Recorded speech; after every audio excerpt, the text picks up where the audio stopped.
నంద్యాల జిల్లాలోని ఆళ్లగడ్డ మున్సిపాలిటీని రాష్ట్రంలోనే ఒక ఆదర్శ మున్సిపాలిటీగా తీర్చిదిద్దుతామని ఎమ్మెల్యే భూమా అఖిలప్రియ స్పష్టం చేశారు. స్థానిక మున్సిపల్ కార్యాలయంలో జరిగిన మున్సిపల్ కౌన్సిల్ సర్వసభ్య సమావేశానికి ఆమె ముఖ్య అతిథిగా హాజరయ్యారు. ఈ సందర్భంగా ఆమె మాట్లాడుతూ ఆళ్లగడ్డ మున్సిపాలిటీ పరిధిలోని అన్ని వార్డులు అభివృద్ధి చేస్తామని హామీ ఇచ్చారు. మున్సిపల్ కార్యాలయంలో కౌన్సిల్ సర్వసభ్య సమావేశం జరుపుకునేందుకు కౌన్సిల్ హాల్ సరిగ్గా లేదని, ఈ విషయాన్ని ప్రభుత్వం దృష్టికి తీసుకుని వెళ్లి నిధులను మంజూరు చేయించి కౌన్సిల్ హాల్ కు నూతన భవనాన్ని నిర్మిస్తామని హామీ ఇచ్చారు. పెద్దలకి ఇక్కడికి విచ్చేసిన మీరందరికీ పేరు పేరున ధన్యవాదాలు తెలియజేసుకుంటున్నాను. 5 సంవత్సరాల తర్వాత మళ్ళీ ఎమ్మెల్యేగా ఇక్కడికి రావడము, మీ అందరినీ కలవడము చాలా చాలా సంతోషంగా ఉంది. ఒక పక్కన, మరో పక్కన చేయాల్సిన పనులు కానీ బాధ్యతలు కానీ ఇంకా పెరిగాయని చెప్పి కూడా నేను అనుకోవడం జరుగుతుంది. ఎందుకంటే చంద్రబాబు నాయుడు గారు గతంలో ముఖ్యమంత్రిగా ఉన్నప్పుడు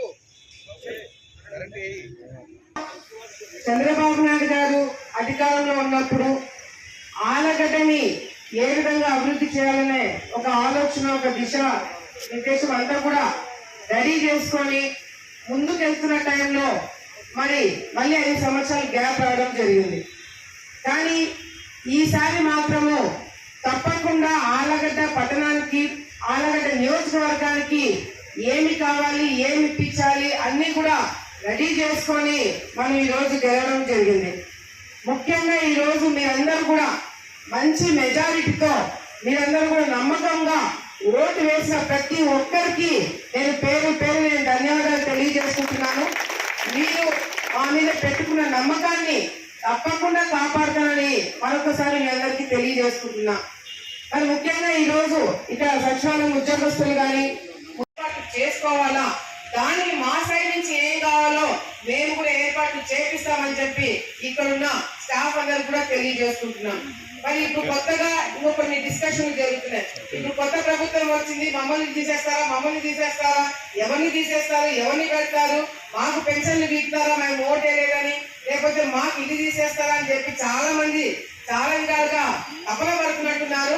నాకు ఎప్పుడు చూడని వాళ్ళు వచ్చి నాకు దండలు వేస్తున్నారు. మీరు ఎటువంటి మీరు భయాలు పెట్టుకోకండి. మీరు నాకు ఓటు వేసినా వేయకపోయినా మీరు సరిగ్గా పనిచేస్తారా లేదని మాత్రమే మేము చూస్తాం. మీరు ఎక్కడైనా ప్రజల్ని ఇబ్బంది పెట్టారు, ప్రజల దగ్గర నుంచి ఏదైనా ఇబ్బంది కలిగింది మీ ద్వారా అంటే తప్ప మీ మీద యాక్షన్ తీసుకోము.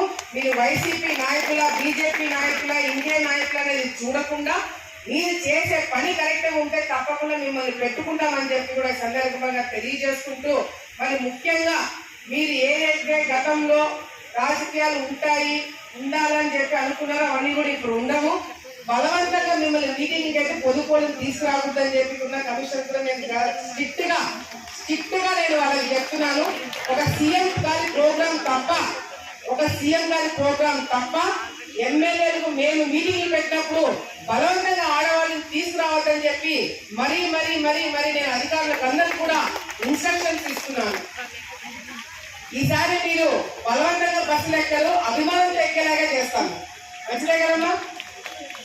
అంతేకాకుండా మరి కొన్ని సమస్యలు, టిక్కోకు సంబంధించిన సమస్యలు కావచ్చు, ఇంటి స్థలాలు